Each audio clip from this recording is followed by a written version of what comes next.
Hello everyone, this is Swati, your English educator from Magnet Brains. What a beautiful day. The day is like a beautiful dream. मैंने क्या कहा? आज का दिन किसी खूबसूरत सपने जैसा है, या मैं कहूँ the day is a beautiful dream, मतलब आज का दिन एक सपना है। तो क्या डिफरेंस हुआ? बेसिकली हम क्या पढ़ रहे हैं?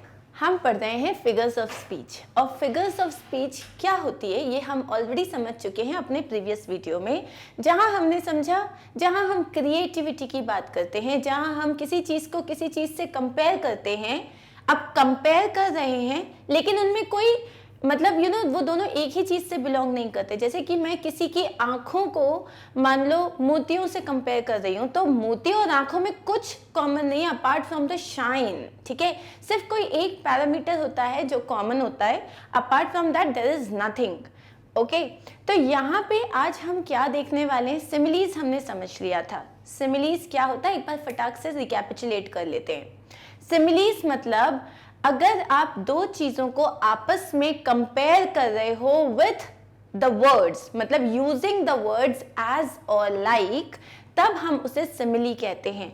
एक चीज का हमें ध्यान रखना है कि जब आप सिमिली यूज कर रहे हो तब वो दो चीजें जो आप कंपेयर कर रहे हो उनके बीच में एक चीज कॉमन होनी चाहिए। जैसे कि इफ आई से, ठीक है, अगर मैंने कहा हर आईज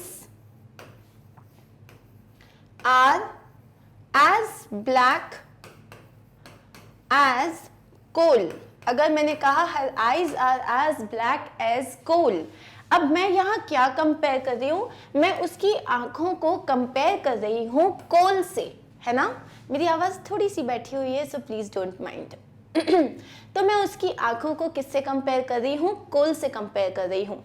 अब आंखों में और कोल में कुछ कॉमन नहीं होता apart from one thing which is, आप बात कर रहे हो उसके ब्लैक कलर की, मतलब उसकी आंखें जो हैं इतनी काली, एकदम कोयले जितनी काली हैं। और ये एक अच्छी बात है, इसको तारीफ कहते हैं। ठीक है, और यहाँ मैंने क्या यूज किया है? The word as. अब मैं इसी चीज को ऐसे भी कह सकती थी, हर आईज आर लाइक कोल, मतलब उसकी आंखें कोल के जैसी हैं। अब यहाँ पे ये जो लाइक है, अगेन ये क्या कर रहा है? आइस को और कोल को कंपेयर कर रहा है। तो सिमिलीज क्या होती हैं? सिमिलीज एक फिगर ऑफ स्पीच होती हैं जिसमें आपको जो लिटरल मीनिंग होता है वहां नहीं जाते, उसका एक फिगरेटिव मीनिंग होता है। दो एक्सप्लिसिट चीजें, मतलब दो बिल्कुल जो डिफरेंट चीजें हैं, उनके एक पैरामीटर जो कि उनमें एक कॉमन पैरामीटर है, उस तरीके से आप उसे कंपेयर करते हो। अब सिमिलीज कितनी होती है? बहुत सारी। अब इसमें जो है सिमिलीज में कोई इसीलिए नंबर नहीं होता क्योंकि आप तो सिमिली खुद क्रिएट कर सकते हो। जैसे कि मेरी मम्मा जो है, उनका गुस्सा एक शेरनी जितना है। अब आपने मम्मी के गुस्से को शेरनी से कंपेयर कर दिया, मतलब जब शेरनी गुस्सा होती होगी ना तो मेरी मम्मा जैसी दिखती होगी। या मेरी मम्मा जो है ना, शी लव्स मी, मेरी मम्मा को मैं क्यूट किटन लगती हूँ। या मेरी मम्मा को मेरे पे एकदम प्यार आ जाता है ना तो वो मुझे एकदम क्यूट पपी जैसे प्यार करती हैं। तो अब यहाँ पे आप कंपैरिजन कर रहे हो एक ह्यूमन का और उसको आप एक एनिमल से कंपेयर कर रहे हो। अगेन यहाँ पे with the help of a simile and the words are as and like. हमने बहुत सारे एग्जाम्पल्स देखे थे। सिमिलीज में बस इतना याद रखिए, दो चीजों का comparison using the words as and like, जिसमें एक ही पैरामीटर कॉमन होता है। Okay, now we are going to start with something else today. What is it? You are the apple of my eye. कितने सारे लोग ने ये कहा होगा, you are the apple of my eye, you are the apple of my, मतलब तुम मेरी आंख के सेब हो? नहीं, बिल्कुल नहीं। इसका मतलब तुम मेरे को जान से भी प्यारे हो। You are the apple of my eye. अब यहाँ पे ये क्या है? This is you are the apple of my eye. ये क्या है? अब यहाँ पे आप किसी को कंपेयर कर रहे हो, बट आपने एज भी यूज नहीं किया, लाइक भी यूज नहीं किया। अब यहाँ पे इसको देखिए, हम बात कर रहे हैं आज मेटाफोर्स की। ठीक है, मेटाफोर एक फिगर ऑफ स्पीच होती है। जैसे सिमिली होता है ना, एग्जैक्टली वैसे मेटाफोर होता है। द ओनली थिंग इज, इसमें भी हम दो एक्सप्लिसिट चीजों को कंपेयर करते हैं पर इसमें हम एज और लाइक का यूज बिल्कुल नहीं करते। मतलब अगर आपने देखा एक सेंटेंस जिसमें दो चीजों को कंपेयर कर रहे हैं और एज या लाइक आ रहा है तो समझ जाओ वो तो सिमिली है। लेकिन अगर एक और है सेंटेंस जिसमें आप किसी चीज को कंपेयर तो कर रहे हो लेकिन एज और लाइक यूज नहीं कर रहे, जैसे कि फादर्स डे है और सारे बच्चे बोलेंगे कि my father is a super hero, my father is a super hero. मतलब आपके पापा क्या सच्ची में सुपरमैन बैटमैन है कि वो निकल लेंगे? नहीं ना, या वो अचानक से उनमें बहुत सारी शक्ति आ जाएगी और something. He is a super hero for you. और आपके फादर को आप एक सुपर हीरो से कंपेयर कर रहे हो, तो यहाँ पे लेकिन आपने क्या वर्ड एज या लाइक यूज किया? नहीं किया। My father is a super hero, तो आप अपने फादर को एक सुपर हीरो से कंपेयर कर रहे हो लेकिन आपने एज या लाइक यूज नहीं किया। तो ये होता है एक मेटाफोर। मेटाफोर एक फिगर ऑफ स्पीच है जहां आप दो चीजों को कंपेयर कर रहे हो without using the word as और लाइक। ठीक है, जैसे कि एक बहुत ही कॉमन एग्जाम्पल है, life is a roller coaster ride. Life is a roller coaster ride. अब रोलर कोस्टर राइड कैसी होती है? कभी ऊपर जाती है, कभी नीचे जाती है, कभी बहुत फास्ट हो जाती है, कभी एकदम स्लो हो जाती है, कभी फटाक से टर्न लेती है, कभी जाती ही जाती है। हमारी लाइफ भी तो वैसी होती है, कभी लाइफ में अप्स आते हैं, कभी लाइफ थोड़ी सैड हो जाती है, कभी हर चीज फट फट फट फट चल रही होती है और कभी चीजें बहुत ही स्लो और बोरिंग हो जाती है। राइट? अब हम पे डिपेंड करता है कि जब मैं एक रोलर कोस्टर राइड में बैठी हूं तो मैं स्क्रीम करना चाहती हूँ, जोर जोर से चिल्लाना चाहती हूँ, डरना चाहती हूँ, या उस चीज को एंजॉय करना चाहती हूँ, उस थ्रिल को एंजॉय करना चाहती हूँ। इसीलिए हमने लाइफ को किससे कंपेयर किया? हमने लाइफ को कंपेयर किया है एक रोलर कोस्टर राइड से। ठीक है, क्लियर? लेकिन क्या मैंने कंपैरिजन में एज और लाइक यूज किया? नहीं किया। तो ये क्या हो गया? ये हो गया एक मेटाफोर। ठीक है, so a metaphor is a figure of speech that is used to make a comparison between two things that aren't alike, जो एक जैसे नहीं होते बट उनमें कुछ ना कुछ तो कॉमन जरूर होता है दया। ठीक है, और ये एक इनफॉर्मल और इम्प्लाइड सिमिली होती है। सिमिली ही है ना। अगर इसमें मैं ऐसे भी कह सकती हूँ, life is like a roller coaster ride। अब अगर मैंने इसमें इस तरीके से लिखा तो क्या ये मेटाफोर है? नहीं, क्योंकि इसमें कौन सा वर्ड आ रहा है? लाइक। लेकिन बात तो वही हो रही है कि लाइफ क्या है? लाइफ एक रोलर कोस्टर राइड की तरह है। अब मैंने इसको हटा दिया तो life is a roller coaster ride, तो ये भी कंपैरिजन तो सेम हो रहा है लेकिन ये बन गया आपका मेटाफोर। और हम लाइफ में कितने मेटाफोर्स यूज करते हैं? बहुत सारे मेटाफोर्स यूज करते हैं। जैसे माय मॉम इज अ फेरी, मेरी मम्मा तो परी है, मेरी मम्मा इतनी प्रिटी है, या मेरी मम्मा इज मदर टेरेसा, मतलब वो बहुत दानी है। या हम ये कह सकते हैं my teacher is miss Honey of Matilda, मतलब मेरी टीचर जो है वो जो मटिल्डा बुक है उसकी मिस हनी जैसी है, मतलब वो इतनी स्वीट हैं, स्लेंडर सी हैं और वो इतनी प्यारी उनकी स्माइल है। तो आप अपनी टीचर से कितना प्यार करते हो? तो आप अपनी टीचर्स को वैसे एक्सप्लेन कर रहे हो, है ना। लेकिन क्या आपको पता ही नहीं चलता कि आप कितनी बार मेटाफोर्स यूज करते हो? अब हम देखने वाले कुछ बहुत सारे मेटाफोर्स जो कि आप जब यूज करोगे तो आपकी लैंग्वेज जो हो जाएगी ना वो बहुत ही ज्यादा रिच कहलाएगी। क्योंकि जैसे आप, सिंपल सी बात है, एक सिंपल सा एग्जांपल, मैंने बोला he is a sweet boy. ठीक है, या let me give you another example, he runs fast. ठीक है, he is a sweet boy, simple सी बात है, वो एक अच्छा बच्चा है, वो एक स्वीट बॉय है। अब मैंने क्या कहा?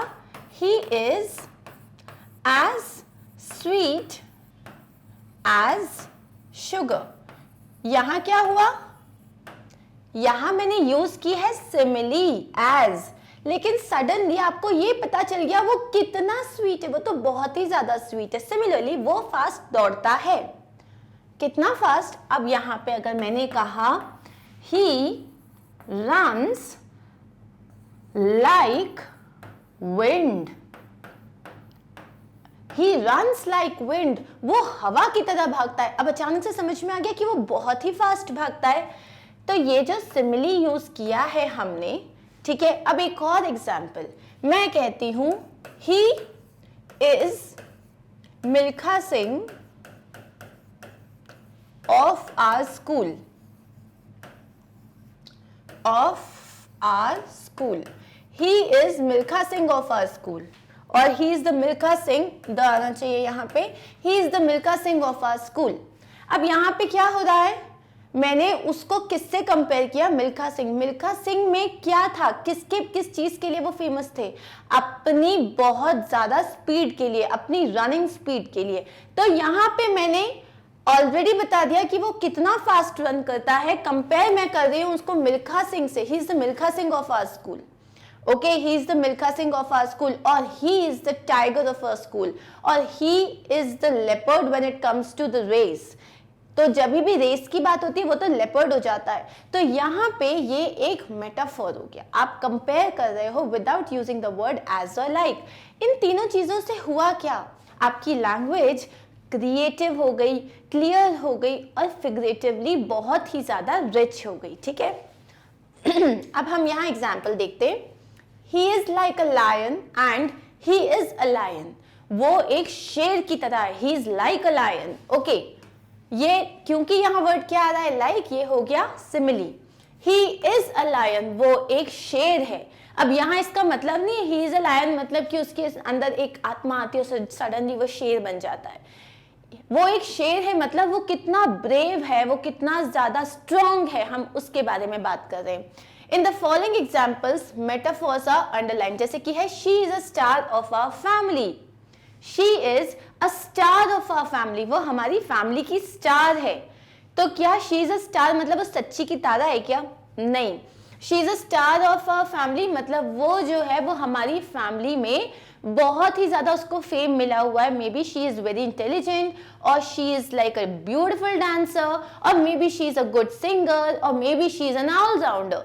तो वो हमारी फैमिली की स्टार है। इसका मतलब उसने बहुत ज्यादा, जैसे कि स्टार कैसे चमकता रहता है, ठीक है, स्टार जो है वो सब हम उसको देखते हैं, वो इतना शाइन करता है, वो एक बहुत बड़ी पोजीशन पे है, बहुत ऊंची जगह पे है। सिमिलरली हमारी फैमिली की स्टार ये है। तो आपने एक लड़की को कंपेयर किया है एक स्टार से without using the word as and like, ये हो गया आपका मेटाफोर, ठीक है। अब यहाँ पे सिमिली वर्सेस मेटाफोर हम देख चुके हैं। You are as skinny as a rail, इसने क्या कहा, इस बंदे से कहा तुम ना एक रेल के जितने पतले हो, तो उसने कहा हाँ, and you are a mountain.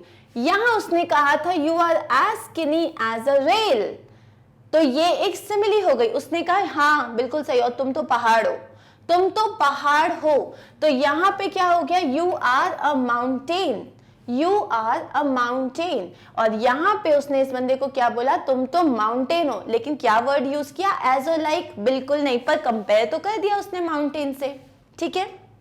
अब जैसे यहाँ पे आप देखो, ये एक बहुत ब्यूटीफुल फिगर ऑफ स्पीच है। The stormy ocean was a raising bull, मतलब जब वो जो ओशन है, जब उसमें बहुत ज्यादा लहरें आ रही थी, बहुत ऊंची ऊंची लहरें आ रही थी, तब क्या हुआ, वो जो पूरा ओशन था वो कैसा लग रहा था, एक बहुत ही गुस्सैल बुल की तरह लग रहा था, जिसको बहुत ज्यादा गुस्सा आया है। ऐसा लग रहा था वो सब चीज में फैल जाएगा, वो जो ओशन है वो हर चीज को अपने अंदर समा लेगा। तो वो आपने किससे कंपेयर किया, जो स्टॉर्मी ओशन था वो एक रेजिंग बुल की तरह था। बट क्या आपने यहाँ पे एज अ लाइक यूज किया, बिल्कुल नहीं। सिमिलरली यहाँ पे हमने क्या यूज किया, life is like a roller coaster ride, जहां पे कभी फेयर है, एंजाइटी है, डिनायल है, टीयर्स है, पैनिक भी है, लॉस्ट, ऑप्टिमिज्म भी है, लाफ्टर भी है, रिलीफ है, होप है, हैप्पीनेस है, a lot of things are there, ठीक है। अब हम यहाँ देखेंगे कुछ कॉमन मेटाफोर्स जो हम एनिमल्स के साथ यूज करते हैं, ठीक है। मतलब एनिमल्स के साथ मतलब एनिमल्स से रिलेटेड है, कि जैसे मैंने बोल दिया द क्लासरूम वॉज अ जू, oh my god, the teacher entered the class, everybody was here and there, सब के सब अपने अपने कुछ ना कुछ काम कर रहे थे। कोई टेबल पे चढ़ा हुआ था, कोई बेंच के नीचे था, कोई टिफिन खा रहा था, कोई बॉल से खेल रहा था, कोई लड़ रहा था, टीचर जैसे ही अंदर गई उनको क्या लगा, इट वॉज अ जू। अब क्या क्लासरूम सच्ची में जू था? नहीं, हमने क्लासरूम को जू से कंपेयर किया है। यहाँ हम किसकी बात कर रहे हैं? ची ची ची ची ची की आवाज आ रही थी, सब बच्चे जोर जोर से बात कर रहे थे और क्लास का नक्शा खराब हो रखा था। तो when teacher entered the classroom it was a zoo. लेकिन did we use the word as a like? No, we did not. Okay, and that's why it's a metaphor. The classroom was a zoo. She is a peacock. मतलब suppose your friend is a beautiful dancer. ठीक है, तो आप क्या बोलोगे? Oh, she is a peacock. मतलब वो तो बहुत ही beautiful dance करती है। और suppose किसी ने बहुत like peacock shades के colors पहने हुए हैं और she is wearing a beautiful Anarkali suit or a sari and it has the shades of blue and green. आपने क्या बोला? You are the peacock. मतलब तुम इतनी अच्छी लग रही हो कि तुम एकदम पिकॉक की तरह लग रही हो। ठीक है। My teacher is a dragon. मेरी टीचर तो एक ड्रैगन है। मतलब मेरी टीचर इतनी स्ट्रिक्ट है, इतनी स्ट्रिक्ट है, ऐसा लगता है मुंह खोलती तो आग उगलती है। तो आपने क्या बोला? My teacher is a dragon. और ये टीचर को हमने कंपेयर किया है ड्रैगन से, मतलब उनके गुस्से को कंपेयर किया है हमने without using the word as और like. Mary's eyes were fireflies. अब मैरी जो थी उसको आपने बताया यू नो व्हाट, जो हमारे स्कूल में नया जो लेट्स से हेड गर्ल वाला है ना पोजीशन है, उसके लिए तुम नॉमिनेट हुई हो, मतलब यू हैव बीन नॉमिनेटेड, तो तुम कैंपेन कर सकती हो। Mary always wanted to be head girl. जैसे उसने ये न्यूज़ सुनी, her eyes were like fireflies, और हर आइज वर फायरफ्लाइज मतलब उसकी आंखें जुगनू थीं। इसका मतलब क्या? उसकी आंखें जुगनू की तरह चमकने लग गई। Her eyes were fireflies. अगर इसी को सिमिली बनाना है तो her eyes were like fireflies और as sparky as fireflies. Okay, he is a night owl. अब सपोज तुम्हारा भाई है, ठीक है, वो सोता ही नहीं है रात भर, 3-3, 4-4 बजे तक जागता ही रहता है, मूवीज देखता रहता है, नेटफ्लिक्स पे रहता है या सीरीज निपटाता रहता है या पढ़ाई भी करता रहता है, लेकिन सोता ही नहीं है। तो आपने क्या बोला? अरे my brother he is a night owl. मतलब वो तो सोता ही नहीं है, नाइट आउल है वो। Okay. The wind was a howling wolf. आंधी चल रही है, तूफान आ रहा है। हवा जब चलती है आंधी में तो कितनी जोर जोर से आवाज करती है, लिटरली स्कैरी होता है। यस, तो जब हवा चल रही थी तो it was a howling wolf. It was a howling wolf मतलब वुल्फ जो होता है, एक भेड़िया होता है, वो किस तरीके से आवाज निकालता है, उस तरीके से वो आवाज निकाल रही थी। तो यहाँ आप विंड को कंपेयर कर रहे हो एक वुल्फ की आवाज के साथ। मतलब जब वो विंड चल रही थी तो ऐसा लग रहा था वो it was the howling wolf, मतलब वो बहुत ही स्कैरी आवाजें निकाल रही थी। The kids were monkeys on the jungle gym. तो एक जंगल जिम था, मतलब जहाँ पे वो पूरे लटकने वगैरह वाले सारे इंस्ट्रूमेंट्स होते हैं ना, पूरे जो अलग अलग चीजें होती है। तो जैसे ही किड्स जंगल जिम में गए, सब के सब बंदर थे वहां पे।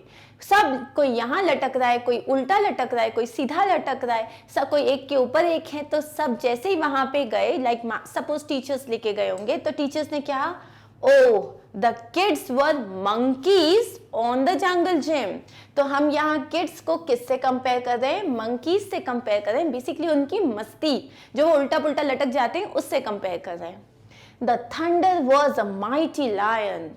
The thunder was a mighty lion. अब यहाँ पे जो बिजली जो कड़कती है, हम उसको कंपेयर करते हैं एक लायन की दहाड़ से।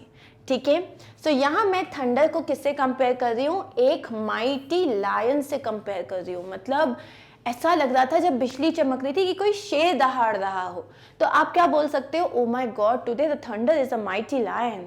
मतलब ऐसा लग रहा है जैसे कि पता नहीं फटने ही वाला है सब कुछ। तो जब हम इस तरीके से चीज़ों को यूज़ करते हैं, ये हमारी लैंग्वेज को, हमारी राइटिंग को एनरिच करता है और ये जो है हमको डेफिनेटली एक एज देता है over the other people who do not right in a creative way. ठीक है, और ये बहुत इजी भी होते हैं। अब हमने एनिमल से रिलेटेड देखे, बहुत होते हैं, आप बहुत सारे बना सकते हो। Like he is like a tortoise. अब इसके लिए क्या बोल दिया मैंने? ये तो सिमिली हो गया क्योंकि लाइक वर्ड आ गया। मैंने बोला he is a tortoise in the race, मतलब वो इतना धीरे चलता है लेकिन लास्ट में जीत जाता है। Anything, you know, you can create your own metaphors. अब हम आते हैं नेचर से related. The snow is as a white blanket और the snow is a white blanket। अब यहाँ पे snow मतलब जो आइस होता है, जो पूरी जो बर्फ होती है, उसको मैंने किससे कंपेयर किया? एक वाइट ब्लैंकेट से। जैसे आप कभी अगर मनाली गए हो या आपने पिक्चर्स देखी है जहाँ पे खूब स्नो हुआ तो उसके बाद ऐसा लगता है हर चीज़ के ऊपर एक सफ़ेद चादर सी ओढ़ दी है, इतना हर चीज़ बर्फ से ढक जाती है, पेड़ भी, पूरी रोड्स या कार, सब कुछ। तो snow is like a white blanket. अब लाइक हटा दिया तो मेटाफर बन जाएगा the snow is a white blanket. अब आप मान लो आप गर्मियों की छुट्टियों में कहीं गए, ठीक है, जहाँ बहुत सारी बर्फ है। आपने क्या बोला? Ma'am the place was so beautiful, you know what, it snowed and next day the snow was like a white blanket. So it is so easy to use as well. He is a shining star. Oh अच्छा, आप उस लड़के की बात कर रहे हो, वो लड़का तो हमारी क्लास में है और he is a shining star. इसका मतलब he must be very intelligent, teachers love him and he always scores good. Her hair was a flowing golden river. So do you remember Rapunzel? अब Rapunzel के जो बाल होते हैं, ठीक है, so ऐसा लगता है कि it's a flowing golden river. Okay, so यहाँ पे उसके जो बाल हैं, मतलब वो ब्लॉन्ड है या उसके बाल पूरे गोल्डन शेड के हैं और it's like a flowing golden river. Like हटा दिया तो बन गया metaphor. Tom's eyes were ice as he stared at her. जैसे ही उसने उस लड़की को देखा उसकी आंखें ना एकदम बर्फ हो गई, मतलब रुक गई। अब वो हिल नहीं रहा था, अब वो देख रहा था और पीछे से बैकग्राउंड में म्यूजिक बज रहा था, वो जैसे मूवीज में बजता है ना, हाँ, व्हाट अ ब्यूटीफुल गर्ल। अब it can be anything, it can be anything, but उसकी आंखें बर्फ हो गई थी, इसका मतलब उसकी आंखें ठहर गई थी और रुक, बस वो देखे ही जा रहा था। Kisses are the flowers of affection. Kisses are the flowers of affection. जब आप अपना अफेक्शन किसी को शो करते हो तो आप उनको फ्लावर्स देते हो। वैसे कोई जैसे छोटा बेबी होता है तो हम उसको देखते हैं, the first thing we would want to do is we want to kiss the baby. क्यों? क्योंकि किसेस क्या होती है? It is a way to show your affection. आप किसी को अगर अपना अफेक्शन शो करना चाहते हो, यू किस the person.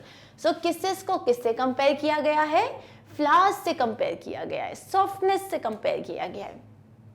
The falling snowflakes are dancers. अब जो falling snowflakes हैं, ऐसा लग रहा है सबके सब डांस कर रहे हैं, क्योंकि वो जब गिर रहे हैं, वो उड़ रहे हैं, ऐसा लग रहा है वो डांसर्स हैं। So the falling snowflakes, मतलब falling snowflakes क्या होता है? जब बर्फबारी होती है तो जो बर्फ गिरती है ना, तो जब बहुत छोटे छोटे होते हैं जो आपको हर्ट नहीं करते, ओले की बात नहीं कर रही हूँ कि पता चला धड़ाम धड़ाम धड़ाम लगी जाएगी, ठीक है, तो जो छोटे छोटे होते हैं उनको फ्लेक्स कहते हैं, स्नो फ्लेक्स, जो कि बहुत सॉफ्ट होते हैं और मजा आता है उसमें। सो वो कैसे थे? They were like dancers. You are my sunshine.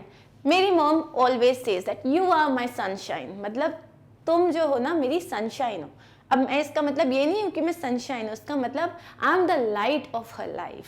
अब मैंने एक और मेटाफोर यूज किया, I am the light of her life. तो ये एक बहुत इंटरेस्टिंग मेटाफोर है। The sun is a golden ball. Oh, the sun is, अपन बोलते हैं the sun is like a ball of fire, ये एक सिमिली है। The sun is a golden ball, ये हो गया एक मेटाफोर। अब है हमारे पास the clouds are balls of cotton. अब आप जैसे कोई फेरी टेल पढ़ रहे हो, कोई भी, वहां देखना वहां बहुत सारे मेटाफोर्स यूज होते हैं। तो यहाँ पे क्या है? The clouds are balls of cotton, मतलब जो पूरे आसमान में जो क्लाउड्स थे ना, बादल, ऐसा लग रहा था रुई के छोटे छोटे बॉल्स हैं। The lawn is a green carpet. आपका जो लॉन था वो इतनी ब्यूटिफुली स्प्रेड था, ऐसा लग रहा था एक ग्रीन कार्पेट बिछाया हो, इतना प्रॉपरली वो सेट था। सो हमने लॉन को किससे कंपेयर किया है? ग्रीन कार्पेट से कंपेयर किया है। The stars are sparkling diamonds. तो सपोज आप जो हो पिकनिक पे हो अपनी फैमिली के साथ, अपने फ्रेंड्स के साथ, या आपके कोई स्पेशल समवन के साथ, और you are just lying down on the green grass, ठीक है, रात हो रही है और आपने जब ऊपर देखा आपको बस स्टार्स ही स्टार्स दिख रहे हैं। इट्स अ ब्यूटिफुली, जो एकदम ना, मतलब मून जो है वो नहीं है, क्योंकि मून नहीं होता है तो स्टार्स ज़्यादा दिखते हैं। और आपको ऐसा लग रहा है कि बस पूरा जो आसमान है ना उसमें सिर्फ सितारे ही सितारे हैं और वो सब बस अब गिरने ही वाले हैं, इतने सारे हैं। तो आपने क्या बोला, the stars are sparkling diamonds, मतलब ऐसा लग रहा है सबके सब डायमंड्स हैं एक ब्लैक नाइट स्काई में। Ben's temper was a volcano ready to explode. ठीक है, बेन का जो टेम्पर था, मतलब बेन का जो गुस्सा था वो एक वॉल्केनो जैसा था। जैसे उसको गुस्सा आया ना, वो एक क्या था, ज्वालामुखी जैसा था, कभी भी फट जाएगा। Those best friends are two peas in a pod। अरे वो जो दो बेस्ट फ्रेंड्स हैं ना वो कैसे हैं पता है, two peas in a pod, मतलब दो फ्रेंड्स हैं एक ही पॉड में, two peas in a pod। अब इसमें लाइक बोल दोगे तो सिमिली हो जाएगा, लाइक हटा दोगे तो मेटाफोर हो जाएगा। अब हम देखते हैं everyday life metaphors.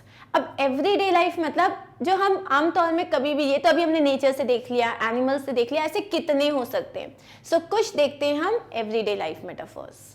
John suggestion was just a bandaid for the problem. अब जॉन ने एक सजेशन दिया, ये तो कितना अमेजिंग मेटाफोर है। देखो, जॉन ने एक सजेशन दिया, अरे वो तो प्रॉब्लम के लिए एक बैंडेड की तरह काम किया उसने, मतलब प्रॉब्लम के लिए फटाक का सोल्यूशन।